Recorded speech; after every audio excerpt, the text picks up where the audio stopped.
That's the consumer, right? And that's great for the consumer, but it doesn't do much for the salesperson. So as a salesperson, you really never want to answer that customer's first question. And I'm going to stay with a little caveat at that time. Mm-hmm. You want to answer that customer's first question, but later in the phone call.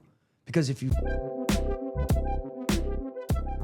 All right, welcome back to the MCT Podcast. I'm going to say it's episode 7. 6. 6? 7. Is it 7? Boom. Yep. Oh, okay. All right, go 7. All right. So, The Force Awakens, and we're back here in the studio, and we want to talk about sales calls among a lot of other things today. Absolutely. I'm Chuck, by the way. Chuck and Jonathan. And Owen. We're missing and Ryan Dollop. today. But we're sponsored by Dollop. We are. Although he did not bring his But he just had a big sale. today. It did. There you biggest go. order ever. The biggest order 6 ever. tubes of Nice lip balm. job. I'm saying it's because of the podcast. So Most likely. what is the website again? HeyDollop.com. HeyDollop.com. Thank Great you for product. buying whoever you are. Yeah, great product. It's awesome. Try it. Give it a shot. Good stuff. Everybody, we've given it balm, to. Correct. It is lip balm. Yep. Single ingredient. Single ingredient for lip all balm. the And it works extremely well. conscious. I've used it myself. So very nice. So I really wanted, if it's okay with you, I don't want to take your lead away from you, so I'd apologize. But I do want to talk about first. I was throwing the lob. Oh, did you? Thank you. Yep. From what I saw this morning, which I thought was really interesting, because we have talked a lot on these podcasts about AI. We've talked about our belief is human first, then AI, right? And let AI do what it does extremely well. But this morning, again, there's companies out there that are trying to get AI to answer their phones, and I thought, okay, it was opposite of what we thought. But then I saw an ad this morning from it was a telephony company, it was a call center company that said, hey, if you have an AI answer your phone, this is the first one like that. I've never seen this. If you're answering, it doesn't work. And I thought, wow, there's a sharp reversal of what we've been seeing in the marketplace and what we've run across. Somebody actually believes what we do. I mean, not that it doesn't work, it just doesn't do it well. Mm-hmm. And I think we've proven there's many cases that AI and the humans really don't want to talk to it. It's almost worse than that phone tree we talked about a couple weeks ago. So this AI just is not there yet. It does remind me of those times though, and you guys are too young to remember this, is when recordings, right? Calls started being recorded for training purposes or whatever, however they put that. A lot of people didn't like that either. They didn't like having their voice recorded. They got over that. Now, will they get over this and take it in? Yeah, but it's maybe taking a little while for that to happen. What do you guys think? Have you seen those? Topic as a whole, or this? No, this ad? You mentioned this ad. I haven't seen it, but yeah, I understand the argument for call centers. My problem with it, I guess, is it depends on the task, right? If an AI is answering the phone and all you need to do is schedule something, it's like a haircut place. Right. You can make an AI system do that very well. And you wouldn't have to pay for someone to answer the phone at all. And it would just be, okay, you want to get a haircut? What type of haircut? All they have to do is say what they get, and then you just say, okay, when can you come in? And an AI can handle that. I think that's the limit for me. That's interesting. You say, I've never called. Have you ever called to get a haircut? I mean, I've never called, and from a haircut standpoint, and once again, same person calls me every time, exactly the same time, and he knows we're doing our podcast, but he's consistent. You got to give him credit. I've never called. I should say, I've called to get my haircut appointment, but they've never asked me what kind of haircut I want. Does yours do that? Well, when I'm booking it online, you're just saying you could. As someone who does not call places very often, you don't call many places. Gen Z. Oh, okay. Gen Z. Gen Z. Yeah, we talked about Gen Z. They break up over the text. That's right. Exactly. Apparently they schedule haircuts. I don't feel it anymore. How do you do that? How is it possible to break up with somebody over a text? See, I agree with you on that topic. But that being said, you should call. At least. Or you think at least. You should do it in person. Bro, absolutely. Okay, right, thank you. Anyway. So a Gen Zer, he's surviving. All right, good. A little millennial got in there. Or I don't know, do millennials do the same thing? I can't remember. I have a couple of kids that are millennials. In person. But I think that's where the slippery slope starts coming in. So what you're saying, Nolan, is you think that AI can handle those basic, simple tasks? Yeah. I mean, a haircut, okay, when I schedule one online, they do make me choose because some of them are more expensive. Right. I don't know exactly what they would ask over the phone, but they might just say, okay, how long is your haircut going to take? Because like if it's like a hair salon and you need to do something crazy, right, that's different. But okay, yeah. So the basic checks, I think is what we're talking about. The question also, if you've got somebody doing that, right, what are you losing in customer satisfaction? We've proven already that customers really don't like talking to the AI right out of the gate. That's why we approach the world the way we do, right? But there's companies out there, again, that are trying to force feed that and make it do more than it really is capable, and customers are not going for it. Yeah. They're not liking the it. So second that it messes up, it's done. They get so aggressive and it becomes awful. Like I've listened to, my fair share when we were starting this. Yeah. And as we've made it very precise, like the first few, once anything goes wrong, it's a problem. Yeah, sure. yeah, exactly. It's Skynet's taking over the world again. No, oh my God, what's going to happen? Yeah, so good point. Yeah, good point. I think the biggest thing is confirmation that whatever you're trying to accomplish is actually being done, right? Okay. We know that AI, and I think most people know to a certain extent that AI is a yes man and will just kind of tell you what you want to hear. So in a sense, whether it's scheduled the appointment or not, it could be like, oh, it's scheduled, Great. I hang up the phone and I think it's scheduled, but it's not. Right. And there's a human element where hearing it from another human being with a brain that can look at the, screen and give you a confirmation number or whatever it is, goes so far in satisfaction versus just being ambiguous. Like, I don't know who I'm talking to. We've heard calls from different AI answering services and, it's for a car business and someone says something about, I don't even remember what it was. And it's like, oh, Is that the pizza call? Yeah. They didn't even say anything about pizza, but it's like, I can help you find a pizza place or order you a pizza. It's like, what are you talking about? Right. Let's get back on track. A human would be like, I'm sorry, what? Right. And then get to the bottom of it immediately. Right. Yeah. So there's an element of uncertainty that's just always there. And I think that might be a big reason why people don't want the AI doing more complicated tasks. At least with the phone tree, it was pretty binary, in a sense, right? Like if you want this, do this. If you don't want this, do this, right? Yeah, and also you would know. You would immediately be able to check. Like, did it get me where I want to go? Exactly. Yeah. Well, with this, the peace of mind of, a human scheduled my appointment. We are good. Versus the AI said it scheduled the appointment. You're in the back of your mind. You don't know for certain the entire time. I think that's. I don't think people just like, hey, if you want this department, press 1. Right. They don't like it when they press something and nobody picks up, right? I mean, that's because that whole idea, that concept is designed to get you to the right place, the right person. And then when they don't pick up, it's like, okay, it's a big negative, right? So I think that's why I don't think people have a problem with phone trees per se. It's just when the phone trees don't act the way, like you said, they want them to. I think they're a little more aggressive with the AI. For some reason, I don't know why. A phone tree's not that different, right? Hey, if you dial 1 and if you don't pick up, what happens? And they don't get nearly as mad as if you calling for something and they say, you want to order a pizza? It's like, yeah, they get really upset at that for some reason. I don't know why. I wonder if it taps into, I know there's some phone trees that I've experienced where it's like you call, you get the automated everything. You're like, okay, I get it, whatever. Try to go down the phone tree, can't get there. Call back and you're like, representative, until it finally gets you to somebody. Yeah. And then you get the phone trees where it won't let you. Oh, yeah. You say it 10 times and it's like, oh, I'm sorry, you say this for this or that for that.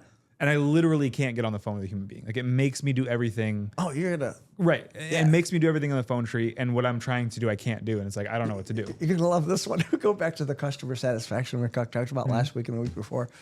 I was looking for a telephony company, a company that does phones for a living, that I couldn't get anybody on the phone.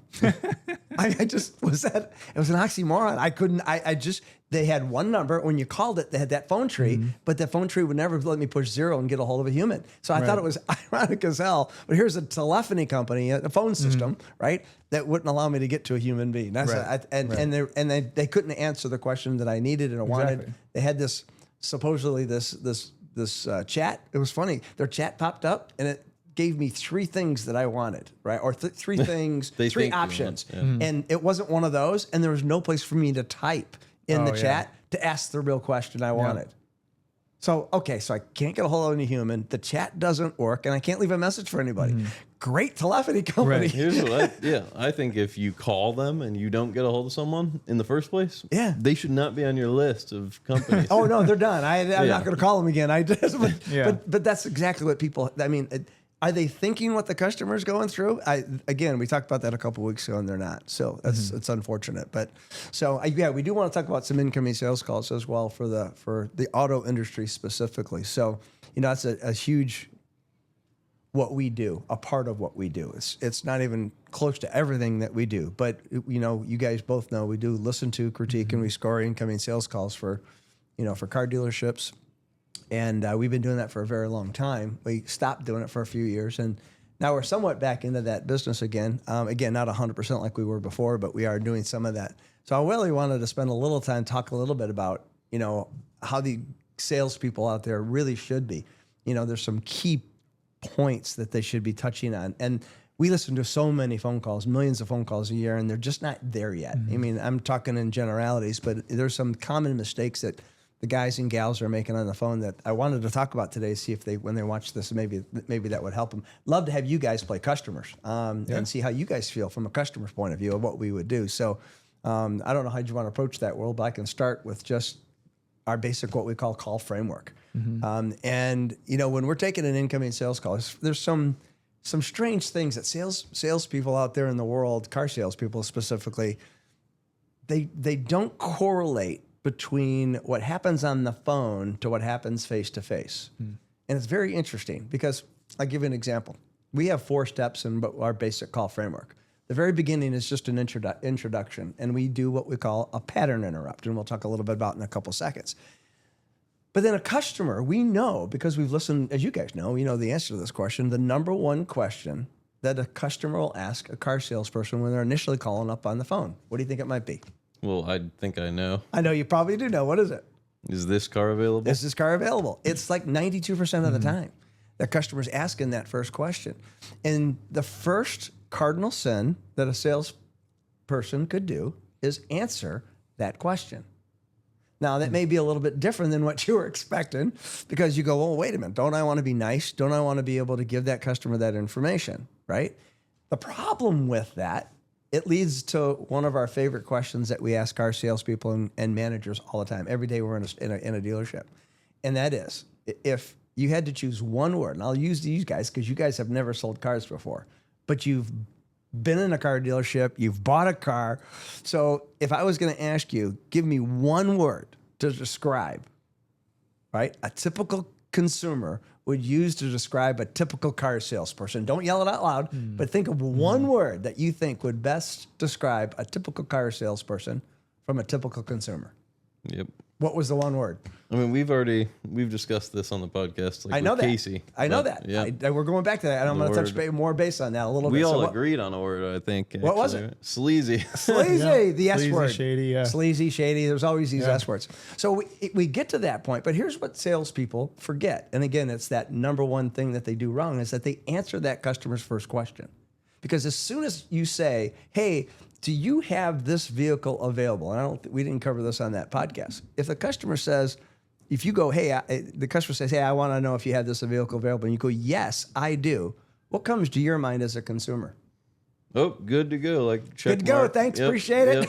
Now, you may have done the right thing for the store. They may come down and see you, but most likely they're going to get off and they're going to may or may not come and see you. You have no idea. So you did maybe something good for the store, but you didn't do anything good for you as a salesperson. What else could a customer do right off the bat? You go, hey, yeah, I do have it. Ask how much it is. Ask how much it is.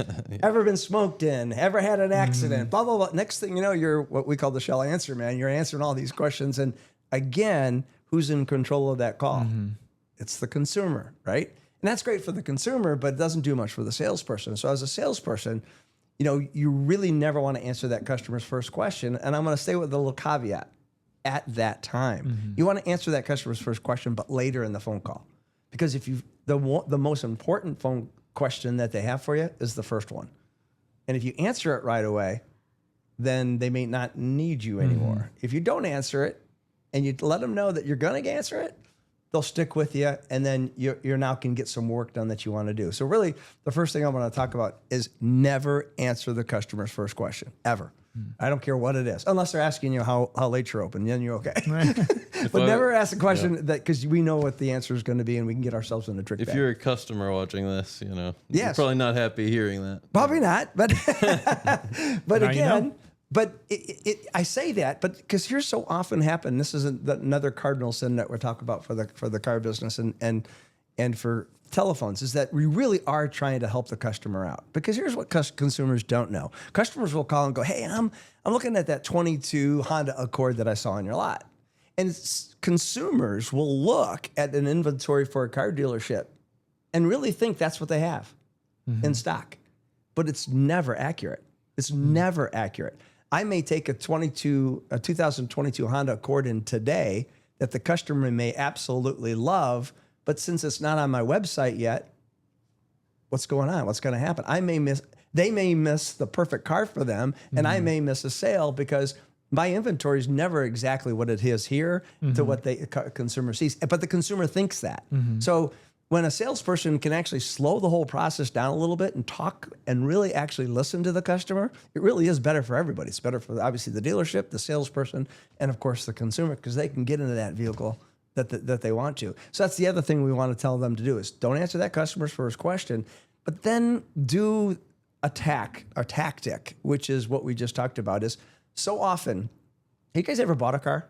I don't know if you have. I'm about to. You're about to. Great. Have you bought a car? Not from a dealership. I've leased a car from dealership. Okay. So what happens so often is we're and all the salespeople out there that watch this and all the customers out there that would watch us know this to be the case. When a customer walks into a store, they're looking for something. 80% of the time, they leave with something a little bit or a lot different than they originally walked in the door for, especially on a pre-owned car. Happens all the time. Because a new car, they get in, they go, "Oh, that blue? Oof, don't like that one, but that red one's pretty." And they'll buy the red one. And so what happens all the time is that when your customer's calling on the phone, they'll be calling you going, "What? Do you have this particular vehicle in stock?" So if the customer or the salesperson doesn't really start talking to the consumer and really start asking them some real specific questions, that's the need assessment portion of the phone call, which is our second piece of our call framework after the introduction. They lose that. And this is what we call open the inventory. Let me ask some basic questions to a customer to find out really what they're trying to get accomplished. What need do they have? What are they looking for? Maybe they're looking for a third row SUV, right? Because they've just added an addition to their family. Maybe they just had a baby. So they need a third row, SUV, but it doesn't have to be the exact one they called in on.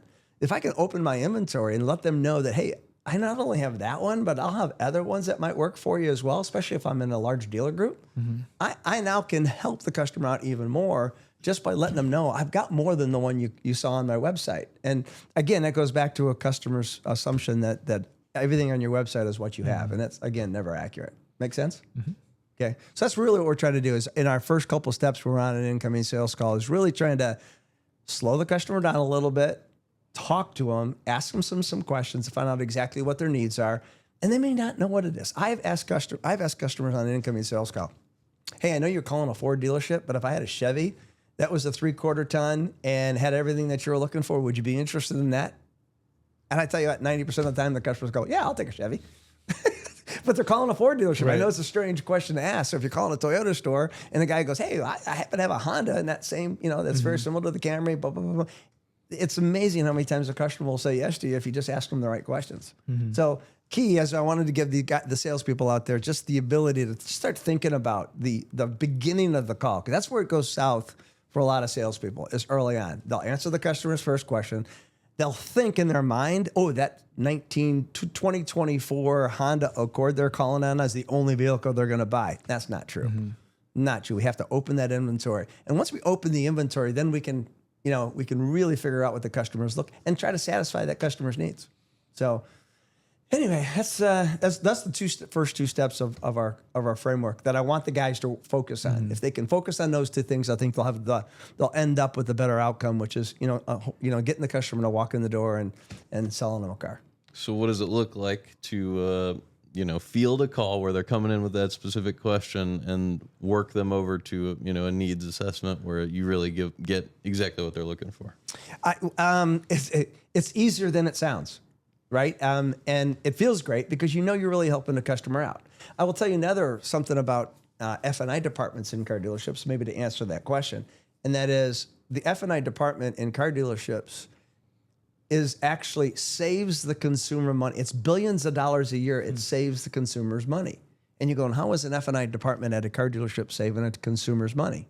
Well, you think about it. If you're going to buy a car, where are you going to get your loan from? Either most likely the dealership. Most likely the dealership, but what a lot of people also do, they go to the local banks, credit unions, those kind of places. Well, they go to one place, find out what that interest rate is, and then they go to the dealership, and they may not use the F&I department. Well, the F&I department uses 25 different loan sources. They probably do business with the local bank that you're using and their local or the local credit union, because they all can go through the car, and they can save a consumer money. Why? Because they have a lot of deals through those credit unions and banks, so they can actually probably offer a better interest rate and better rates than what a consumer could just go to their own, because they got bigger buying power, right? So it's to answer your question, it obviously feels great because at the end you're really helping the customer out. I can't tell you how many times I've taken an incoming sales call at a car dealership, and at the end they got the customers are so happy. And because you haven't pigeonholed them, you haven't tried to force them into anything, you've just stair-stepped them along the process of what they're looking for. They're really calling to look for a salesperson when they're calling on an incoming call. They're not looking for a vehicle. Yes, they are. Don't get me wrong. But they're really looking for somebody to help them. Right. Because let's face it, when you're buying an automobile, you're about to go through it. It's generally not a great, a lot of people go, God, I'm so excited to I get to go deal with a car salesperson. Unfortunately, that's not the way it is, because it goes back to that word you talked about, sleazy, all those bad words, right?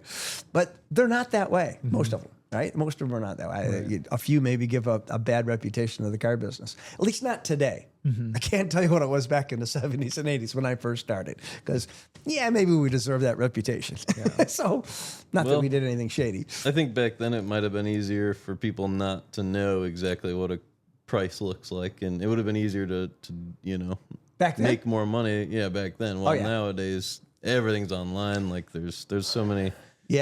comparisons you can make. You can go to direct sources like Reddit or whatever, and like, I bought from these guys, they did this, so.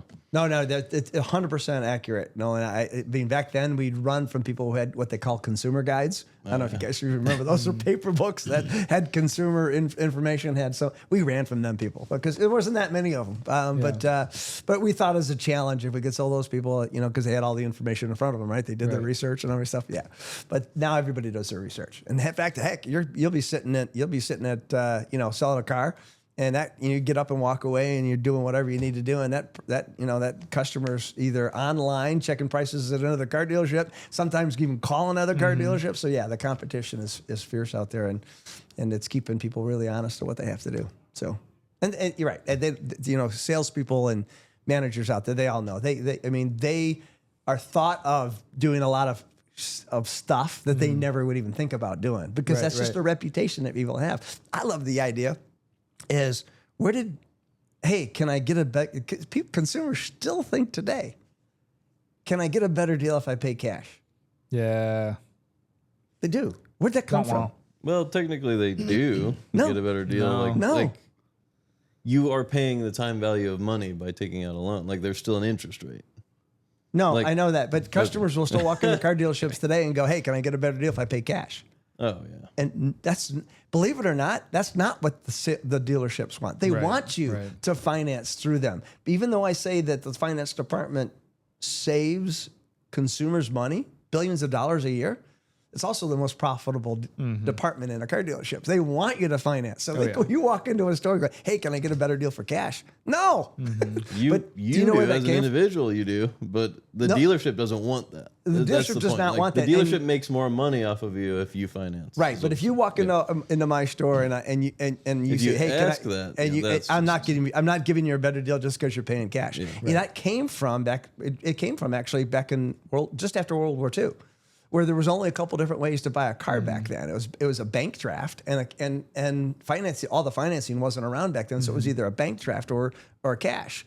So so what they would do is they'd give better deals for, this is a long time ago, 50, 60, 70 years ago. But that thought process is still around today that, hey, if I pay cash, I get a better deal. Now, that's for the auto industry. Certainly, I'm in the process of building a house. I can get a better deal if I'm paying certain people cash, right? So I can do some things, cheaper for cash.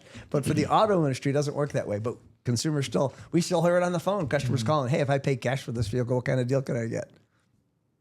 Yeah, and it's really no different. So it's like the worst thing you can say. What's that? Pay cash? Yeah, because nothing's ever coming down. No prices are coming down because then the margins are razor thin. Exactly. By the way, thinking of margins, how about the whole thing in New York? I'm really transgressing that. You talking about the grocery store? Yeah, the grocery store. That's hot off the presses. Did they do it? Yeah, they're gonna do it. Yeah. Did you read? I didn't read it. I guess I read a summary of the RPF proposal. Request for proposal. Yeah. RFP. Yep. And it's basically just government giving entrepreneurs money to run. They're not even entrepreneurs, I don't think. Well, yeah, okay. They're That's a very government-run. loosely used term for entrepreneurs. People who are going to run the grocery store for the government. And they're claiming it's going to be 30% cheaper. Right. 30%. Oh, okay, but it's not free. It's not free. Oh, okay. That's not free. said it Right, was but gonna be the free. thing is the average margins for grocery stores is like 1% to 2%. So there are products that have high margins, and there are products that they lose money on, right? And so the products that have the high margins is essentially what's subsidizing the products that they lose money on. So where are we getting this 30% reduction in price? Well, I think people are exaggerating. Now, there's a whole bunch of people, podcasters out there and guys out there that are saying, hey, they're going to lose 28 cents on every dollar. I don't think that's the case. I think they're still going to lose money. And it's going to be interesting how this whole thing pans out in New York. I have no idea. They're going to build 5, 1 in each borough in New York. And I think that's where they're going to get the big surprise is that they say they're going to build them for like $17 million.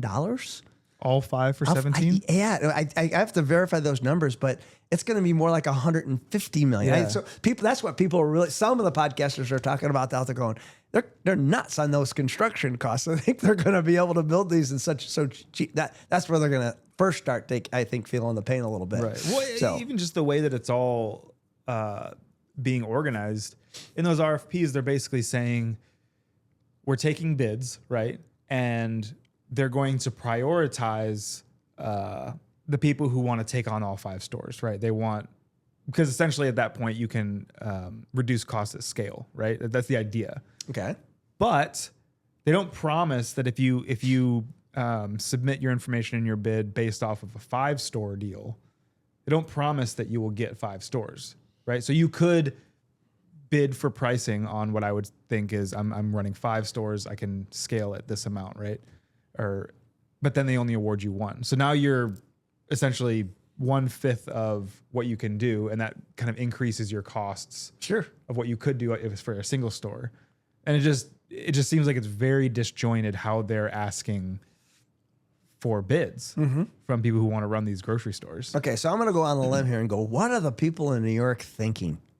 I mean, I just don't understand it because people or well, because let's face it, Mondami and other folks in New York were voted in. So what are you thinking? I mean, and I know it's going to be there's a lot of people in New York going to be unhappy with us, but I just don't know what they're thinking. I really don't, and why they think this is going to work. It's failed every time it's ever been, socialism or communism has been tried. It's failed every single time. I don't get it. I just don't understand why they're thinking that way. And maybe that's because I'm a baby boomer. I'm thinking that way. How does the Gen X feel about it? Or Gen Z? Sorry, I keep calling you Gen X for some reason, but Gen Z. I mean, it depends which side you're talking to, I guess. But what side are you on? Come on, you can let the people know. Go ahead. Yep. Once and for all. I'm just on the side of the world, I'm trying to make it a better place. Okay, well, but so is he, Anyway, right? So is most communism and There are socialism. specific ways you would help the world. Here's what I was like: if we just break down this proposal, Yeah. can you give me some more details? Like, obviously, is this just going to use tax funds, or are they trying to be profitable? No, I don't know if I've seen anything that says they're going to try to be profitable at all. I think everybody out there that they consider that are talking about, at least that I've heard, are saying they're going to lose quite a bit of money. But I don't think they care about that. I think they're also talking about raising taxes again in New York, or they think they're going to have to raise taxes again to pay for it.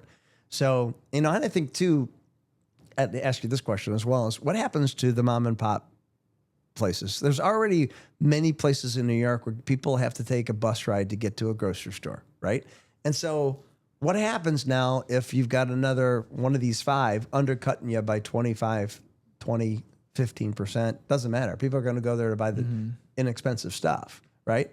And there's another tact here I want to talk about too as well. But what happens to the mom and pop stores or just the regular grocery stores that can't support it, that don't have the big infrastructure that can buy in bulk and that kind of thing, that aren't going to get even the larger discounts? What's going to happen to them? Are they going to go bye-bye? Probably. I think so, yeah. Yeah, I would think so. Right. They So don't have millions of dollars of tax money. Then you need more, or they're in a bad spot right there. And also think about this one. This is another, I heard this before. I thought that was fascinating. What happens when these mom and pop stores just are going to get smart, right? And they're going to go, well, wait a minute. If they're selling it to me for 30% cheaper, I'm just going to go buy it from them, turn around and sell in my place. Now that what happens to supply? Stocks, gone. Right. So this all of a sudden, they're 30% cheaper, but they can't get anything. Or they're getting it and the mom and pop places are going in and buying it out. I mean, these are kind of things when you do these, if you don't think that through enough and you go, okay, it's a campaign promise. I got to follow through with it. Or I'm just going to get booted after the first, my first term. And then you start thinking about trying to implement some of this stuff. Everything sounds great. I mean, it always does. Everything sounds great. Free college. I remember those years, right? Hey, free college, free this, free that. Who doesn't like free? I mean, but nothing's for free. There's really somebody has to pay for it. I mean, everything has a cost to it. Yeah. And so I'm curious to see how this is going to play out. I really am. I think, there's a lot of negativity right now. I don't think it'll be as bad as some of that really bad negativity, but it might be. It might be. I don't think it will be, but it might be. It's just, I don't think it's going to be good. Let's put it that way. Yeah. I mean, I'll say on the podcast, communism, socialism that leans toward communism, that never works. It never has. Never has, never will.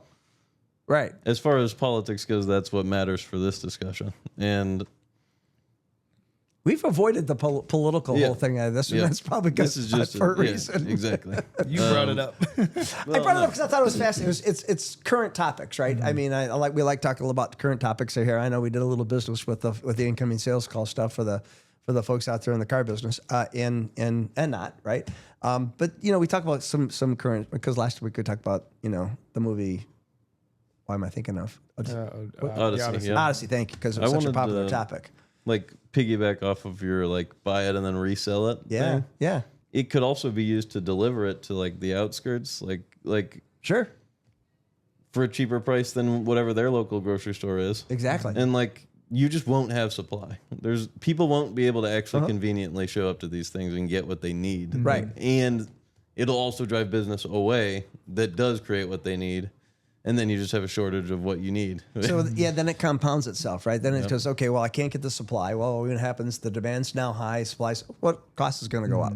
Or if you just can't get it, right? And then all of a sudden, the mom and pops are maybe surviving, maybe not surviving. And it'll be just a spiraling downwards of things happening that you won't be able to predict anymore, and that's going to be a real problem for New York. And I love New York. I mean, I don't know if you guys have ever been there. I absolutely love New York. It's a great place to visit. I wouldn't want to live there, and just because I love where we live. But it's a great place. I love New York people. You always know where you stand with a New Yorker. It's just good or bad. You always know where you stand with them, and it's just awesome. They're just so down to earth, great people. I just don't know how this happened, where you get some craziness going on there, and people liking it. I'm going to blame the young generation. And because I just don't think the baby boomers would have done this, and I don't know if the millennials would have either. But I know didn't the baby boomers enact Social Security? They did what? Wasn't it the baby boomer generation when Social Security came into play? Yeah, I think it was. Well, good question. I thought it was the greatest generation. The greatest generation. I think. Okay, that's fair. I think it was. Because it was. You were attacking us real quick there. I love that. That was good thinking. But that was But it could have. It very well could have been. But I thought it was the greatest. I thought it was. I don't know how long generation. A lot of people argue that Reagan is the boomers. The Reagan years. Big decision. That's probably true, because that was when we were in our 20s and 30s. Yeah. That was probably that but generation. That brings up to your. By the way, he is my favorite president. To your question, why did we? How did we get here? I like Donald. How did we get here? Why did we, expect that? Is because once you give someone something for free, it's really hard to take it back, right? Well, yeah. So you look at Social Security, right? Where it's you're promised this money, and the government. I mean, essentially, the government takes it out of your paycheck every pay period. Which, if you would have just put that money in an index fund, you'd have, on average of how much you'd get, Right. you'd have 4, 5, 6. You can stop there. Correct. But They that's just the thing. won't do it. But that's the thing. That's the thing. They just won't do it. That's the thing, though. It's not the government's job to be everyone's retirement plan, right? That is your responsibility as a person. And if you don't take that responsibility seriously and you don't save, then that's on you. It's not the government's job to tax everybody. Totally agree with you. To then give a fragmented portion of what you paid in back. But where would we be as a society with all these people who are just at the end of their, I mean, if you look at now, I mean, it's a scary how many people are approaching retirement and don't have a retirement fund. And they're going to rely on Social Security, right? So that's part of what you're saying, I think, right? Because they've had this kind of this safety net that's Social Security is providing to them because they know it's there. They're hoping it's going to still be there, right? And I think it's still going to be. I think it's always been funded and always will be. I think there's always political talk about either one blaming the other one, right? So which we get a lot of. Social Security relies upon population growth. Yeah, and we've had less of that.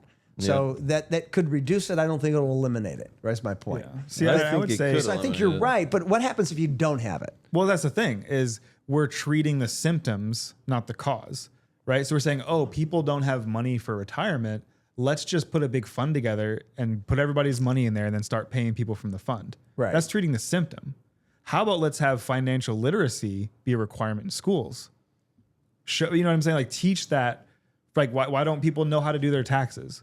Why don't people know how to, I don't know, do specific things around the house? Well, you can't blame Social Security for that. Well, I can't blame Social Security, but you, as politicians, they enacted that. They passed that, right? And for the good of obviously the people, because again, I mean, let's face it, they knew it wasn't going to happen.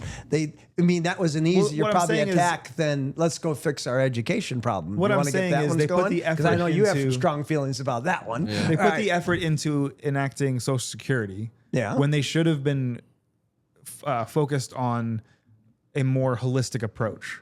Let's instill this into our population, right? Into the culture of who we are, right? Okay. So it just as anything, I mean, you look at videos of when they were doing, the presidential fitness test and they're going around these high schools, all these high school age dudes, and they're all fit, right? Because they all either, it's not because of the presidential fitness test, but people were more active, right? We didn't have screens. There's a lot of different things, but people prioritized different things, right? And when we take away prioritizing those things, then other things come in to fill that void, right? Like he got me totally lost on how that ties back to Social Security. But I'll believe you when you tell me. Right. So when people were actually active, they prioritize activity. They prioritize eating real food. Right. We didn't have as much processed food. Right. So when when did we not have as much processed food? Are you talking about years and years and years ago? 40s, 50s, 60s. I mean, obviously it was there, right? Well, but we were more not active because we had that. Now you can't talk about that until you talk about video games and social media and all that. But that's stuff. the thing. Just that because takes our time up. Just because there's more things doesn't mean that we can't prioritize the right things. You know what I'm saying? Yeah, but everybody, here's what I love about New York. Again, I'll go back to I love the people in New York, and I also am very. I have a strong opinion that everybody has a voice, right? And even the people who I say, what are they thinking, have a voice. And they made their voice sound out. I mean, they did it. Good or bad, they're going to have to live with those consequences if Mondami and other folks like him don't do the job. And I don't think they will, but hey, if they do, but there's a voice there. So you have to, you have to appreciate all the diversity that we have. And I don't want to talk much about that, but there is. And when I look at somebody and I go, wow, I can't believe they think that way. I have to at least appreciate they think that way, right? I mean, it's just only right. They have their own right the way they think. I have a right the way I think. We all do. But to see how that, doing the right thing, right? You think it's difficult, right? We know people are not doing the right things. We know that the average person has minimal number saved for retirement. The average person. I mean, there's other people who have done the right thing, have sacrificed, and it is a sacrifice. You have a good, wealth at the end of your business career or whatever, and you've done well. It's not, you're not privileged in many cases. You've done the right things. You've sacrificed. You didn't take all the vacations you wanted to. You didn't drive the brand new cars where, I get a kick. Remember, always been taught, hey, it's not what you make, it's what you keep, right? It's always, but I see people living beyond their means, and I'm like, how in the hell do they afford that car? How do they afford that 6,000 square foot home? Well, they really can't. They just living beyond their means a little bit, and that's some of the choices I think that you're talking about. Right. So if you don't have that, again, I can't believe I'm fighting for Social Security here. I guess it's like it's a public program, or like a government run program that actually may have worked. I don't know. I'm gonna leave it at that. I don't know what I don't know when it comes to that. So I do think it was created by the generation before baby boomers, though. Right. I believe. Yeah. But I'm gonna look it up right after this.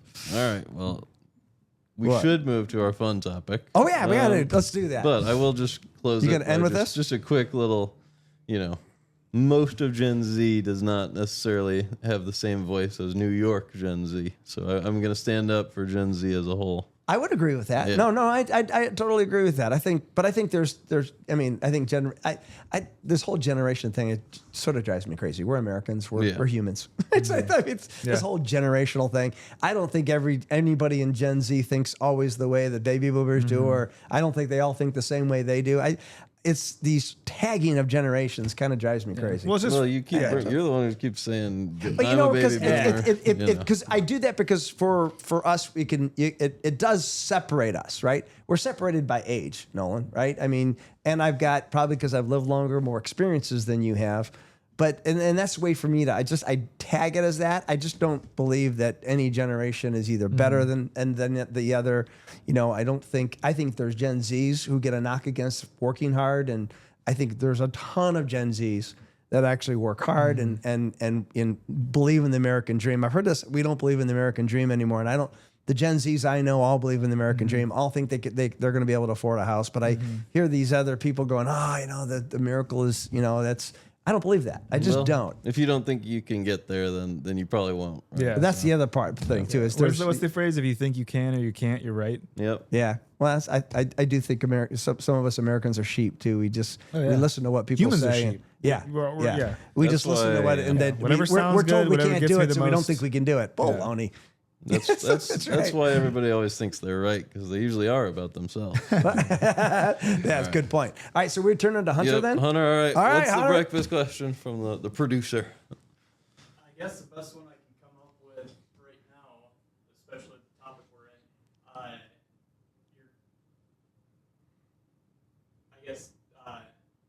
top 3 favorite books that you think every viewer should read. Oh, he took us to books. Yeah, took us to books. That's a great one, Hunter. By the way, for those of you who don't know, Hunter is our producer, and great producer, does great work for us, and we're grateful to have him. Yep. So also, that was a good one. I didn't think it was going book. I don't know what made you go there. But also, for book. our viewers, if you're unaware, books are stacks of paper, which is made from trees, and you read it. You don't swipe. That's crazy. So, yeah. Just kidding. No, you're not. You're dead. I know when you're serious. You believe in reading books. I like books. I know you do. So what, you want to start us off? What do you think? Start off 3. Three as in like 3 each? Or just 3 total? Okay. So wow. I'll come. Why don't we do one and I'll do one? Okay. Because I got one. Are we excluding the Bible just outright? Yeah, probably. Okay. I think because that should be a standard read for standard number one. That's the top one for everyone. Yep. I'd say Atomic Habits is a good one. We've referenced that on the podcast. Have we already? We have. Okay. I don't remember that. That was a good book. I like that book. Yeah. So essentially breaking down habits into very small, repeatable tasks that you can kind of autopilot. You can do one, and then that becomes your default. Then you add another one, and that becomes your default. And you can kind of build much better habits at a greater rate and a greater success rate, right? We're going 1-1-1? Yes, 1-1-1. Go ahead. All right. Well, my number one is probably. Are we doing 3-2-1 or just number one? Whatever. I'm just doing just one. Matter. All right. Plato's Republic. Okay. And you guys, it's a philosophy book. You guys already have some comments on philosophy. Yes, we do. But I love the allegory of the cave and the way he builds government within this book. He really fleshes out how some things might affect other things and how you might structure a society and kind of the fundamentals of economics from the ground up. Like, you need this in order for the society to function. You need this. And then he'll give you a counter example and then say why. And then he'll explain, Okay. Here's what that will lead to and why it won't work. So Interesting. I Okay. think it's really cool. That's awesome. Huh? Mine's the Tao, The Tao. Chinese philosophy. Okay. I was back at one time, was reading I'm not a big self-help book kind of guy, so but I wanted to go back because I always thought it was regurgitated. Somebody's going to write a book today about self-help. It's been regurgitated. So I wanted to go back as far as I possibly could. Yeah. And it was 3,000 years old, something like that. 80-some passages of the Tao. One of the passages you'll appreciate, by the way, and I can't remember the number. I think it's like 11. The 11th passage says, the value in a dwelling is location, location, location. Interesting. Said 25 plus 100 years ago. Wow. Yeah. I did not know that. But again, we've all heard that. Right. Yeah, location, location, location, right? So you being in some real estate background, I figured you'd appreciate that one. So yeah, there you go. Also, my second one is the Communist Manifesto. And that is solely for the purpose of knowing your enemy. Huh? Okay. For information, not Yeah. for propaganda. There was a book that they required us to read for AP Lang Yep. in high school. What does Lang And stand for? Language. Language. English, Language. language, There you and go. composition, actually. I wasn't sure if AP Lang was a sibling to Casey Lang, but go ahead. Yeah, my boy AP.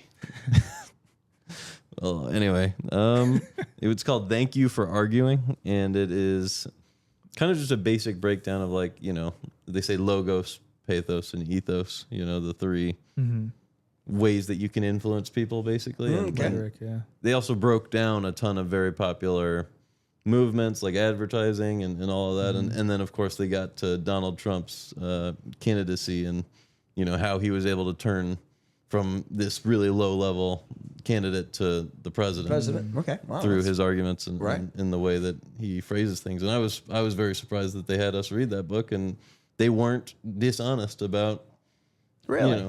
That's fascinating. which what strategies he might have used. Right. So I thought it was really cool. It was cool to see how that influences people and Right. different ways that you can persuade. What's Okay. this book called? Thank you for arguing. Thank you for arguing. That's right. I think I'm gonna read that Yeah. book. Because I have not read that. That's fascinating. Mine, the second one, would be 7 Habits of Highly Effective People. It's another one that's been referenced. Stephen Covey, yeah, and fascinating. One of the books that, again, after I read that, it's this old saying, and I don't remember the exact saying. You can read 25 books once, or one book 25 times, or something like that. I don't know the exact numbers. That's one of the books that after I read that, I really didn't read much more from that standpoint, from a personal help standpoint, kind of, because Right. it was such great, begin with the end in mind. I mean, that was one of the 7 habits, and people, when we talk about listening, we just got done writing a listening class, which is a fascinating class inside our platform. I just can't wait before we launch it. It's done. We just got to do some what we call the models, which you guys are very familiar with. But it's a fascinating class because we talk about listening and doing and actually truly listening. Most people listen to speak, and that was one of his habits is listen to understand, right? And truly, if you're listening to somebody and truly trying to understand really what the deep down meaning is, you're going to be thinking, and you're going to always be thinking one word, or you should be, and that's being curious. I'm going to be curious about what you're saying because I need to know exactly that deep down. I could then ask some probing questions or additional questions to find out really what you mean by some of the stuff you're talking about. So it was a fascinating book that if anybody hasn't read it, I think truly, truly helpful. Yeah. So I like, when everyone gets the chance to clarify, then you really understand what they mean, and you can really understand where they either go wrong or where they're right. Exactly. Very much it could be right. Although the first time you hear it, you're thinking, oh, they're wrong. But when you talk to them and clarify it, ask questions, listen again, with the intent to really truly understand, you can figure out that it's a lot of cases you're saying the same things, just saying it differently, right? So, third. That's a great subject, Hunter. By the way, thank you. Deciding between, I'm going to give you 3 just because. No, give us one. One. Got to be. It was 3 books. You had an opportunity to do 3 up front or just one. All right, I'm gonna go for leisure read this time. Okay. The Phantom Toll Booth. Wow, don't know anything about that. It's always Yeah, been a I've never heard favorite of of that. mine. What Well, now we need an explanation. It's a I would say it's a book that is similar in whimsy in its sense to like Charlie and the Chocolate Factory. Oh, okay. So Charlie and the it's Check. like a childhood favorite, and I've Wow. always loved it. Love it. See, I was going to go that same route. I was going Let's to hear it. pivot I'm not, to, but go ahead. pivot to childhood because it's like, Yeah. you need something to get you into reading. And Sure. if you read a novel, this one, it was a good, relatable book for anyone my age. Like, this was probably 4th grade was when I first read it. Percy Jackson, that whole series. Oh, yeah. Okay. Yeah, The Lightning Thief, Sea Right, of yeah, Monsters. yeah, I ended yeah. up reading that whole series and another series. Did they turn those into movies? I thought they turned the first two Yeah, that's into- right. That's okay. I do remember the that. movies didn't do as well as the books. Right. I But do it remember was that. like I just loved the books, like where they went with it, and they had a spin-off series, multiple of them. They Okay. ended up making a Disney Plus show. I didn't really watch that because Got it. they All right. didn't stick to the books. Oh, very didn't well. they? That's why they doesn't probably sound didn't do like as Disney. well. Oh no, not at all. Not at all. My third one, the best, in my opinion, business book of all time. Any entrepreneur should read this book or wannabe entrepreneur. Think and Grow Rich. Okay, that was actually one of my 3 that I Oh, is it really? Yeah. Yeah. Good. No All right. doubt. We covered 'em. Fascinating book. That's a good one. And it's a wonderful, wonderful book. Yep. And if you believe, you will Napoleon- succeed. Napoleon Hill. Hill, that's Yep. right. Yep. Very good. Ryan would have been great to have on this one. Ryan would have been Yeah. awesome because he's read Think and Grow Rich, and he's Right. read, some of these. I would have probably he would have probably stolen that one from me. It's one of his favorite Yeah. books. We've as well, called this so. a book club at times because of how often Ryan. Well, we will can. Doesn't bring mean up we a can't good- come back to it. Yeah, 'Cause we'll let him do it post-mortem. Yeah, there you Yeah. go. I'll be doing it here next week. So cool. With that, go. All right. Thank you guys for watching. Yet another episode. We're through 7. We're almost going to complete the trilogy of trilogies. We have 2 more to get to 9. There we go. Then we'll be in double digits after that. So thank you guys for watching, and buy some dollop. Have a good day. Buy some dollop. Yeah. Yep.